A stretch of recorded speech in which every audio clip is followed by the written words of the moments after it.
Hello, first grade families.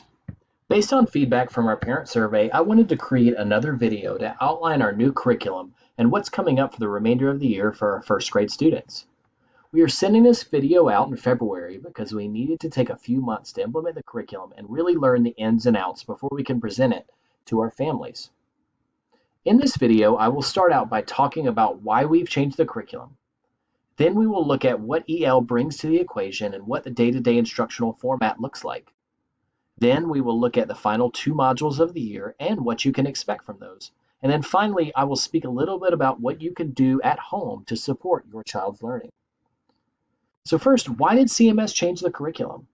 For about 10 years, most schools in CMS used what was known as the Balanced Literacy Framework. The general idea of the framework was a short mini lesson on a particular reading skill, and then small group rotations where the teacher could meet individually with readers or small groups of readers. While there are resources for teachers, most teachers were left to find resources, text, and activities for the students to complete. While there are certainly benefits to the Balanced Literacy Framework, it required teachers to spend a lot of their personal planning time gathering resources and creating learning progressions. Unfortunately, this led to a lack of coherence and stability in instruction, leading to inequitable outcomes for students. Additionally, students in the early grades in many classrooms were not provided adequate phonics instruction, vocabulary, and word study, leading to a difficulty with spelling and decoding unfamiliar words in later grades. We knew we needed a coherent curriculum that explicitly taught phonics to our K-2 students, which led to the district choosing EL education. So why did CMS choose EL? What's so special about this curriculum? Well, in my opinion, EL brings these important components to the learning that were missing under the Balanced Literacy Framework. First, in K2, there's an hour-long block dedicated to teaching important reading skills such as letter sounds, spelling conventions, prefixes, and suffixes. And this block is every day. Students are assessed on their ability to decode and spell words, and instruction is provided at their specific level called a microphase. Your teacher can provide you more information about your child's microphase and what that means. The next benefit is a coherent learning path around a specific topic. This year, your students have learned important vocabulary and background knowledge about tools, and then the sun, the moon, and the stars. Each day, we teach a module lesson that centers around a complex text and focuses on teaching important vocabulary and background knowledge about an engaging topic. Our first module was about tools and work, and we just wrapped up our second module on the sun, the moon, and the stars. So hopefully your students have been able to tell you about astronomy and discuss the text being read in class, like summer sun rising and what the sun sees, what the moon sees. Next, there's an explicit focus on how to write using the text being read in class. Our first graders worked on their own poems and using the mentor text to understand the author's craft. This kind of intentional writing instruction has been missing under the previous curricula. Next, there's a balance of fiction and nonfiction texts. We used to teach entire units around fictional text and then do a separate unit on a nonfiction text.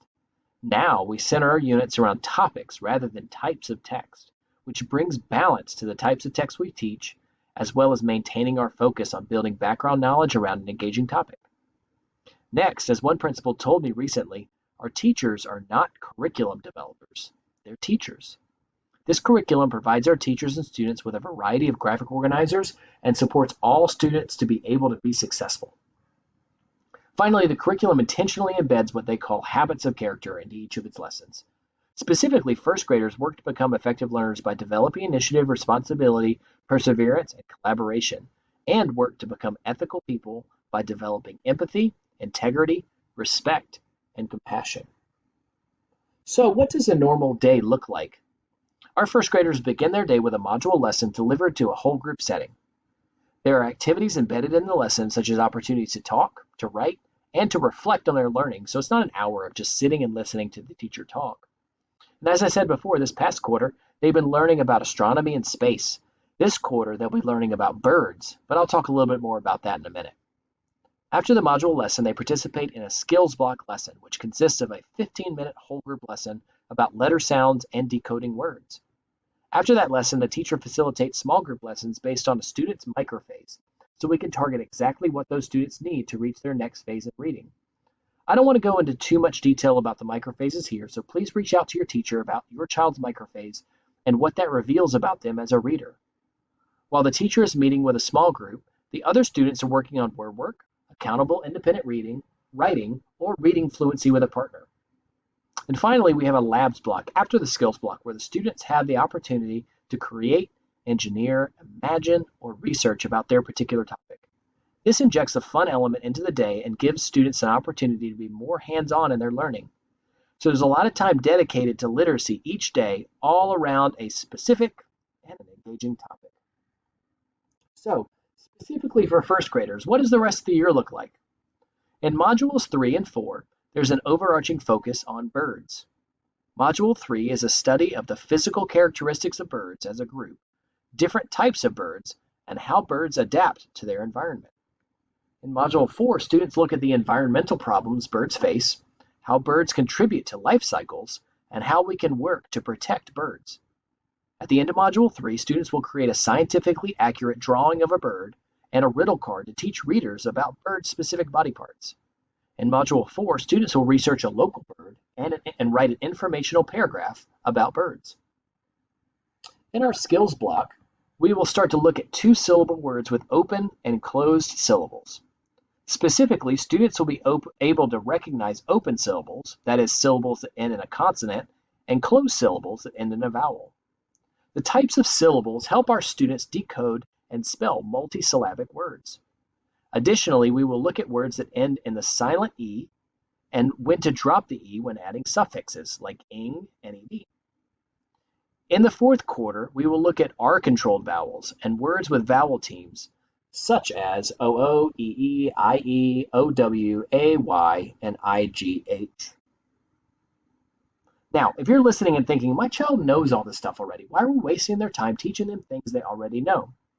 Remember that the direct instruction part of skills block is only 15 minutes, and the remaining 45 minutes are geared towards individualizing activities and small group instruction. Your child will likely be introduced to more complex conventions and more complex texts during this time.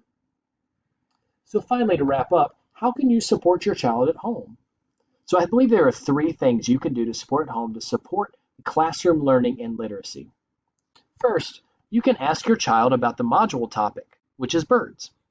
You can ask your students about the specific texts they are reading in class. And most importantly, you can continue to read and have your children read to you at home each night before bed. Ask them questions about the text, ask them to retell the beginning, the middle, and the end of a story, and ask them to describe characters, settings, and major events. That will be the best way to support the learning happening in the classroom and embed the learning into their life outside of school. So thank you so much for taking the time to watch this video, and as always, if you have any more questions or want any more information about the curriculum, you know you can always reach out to me via email or through your classroom teacher. I also want to invite everybody to our PTA Spaghetti Dinner on February 20th, where I will be taking questions and answers. You can ask some questions about the curriculum or anything else, and I'll also be doing a math presentation. Why has our math instruction changed? So why does our math instruction look different than what we were used to when we were growing up? So I invite you out to join us at that time. So thank you so much for watching this video, and feel free to reach out with any questions or concerns.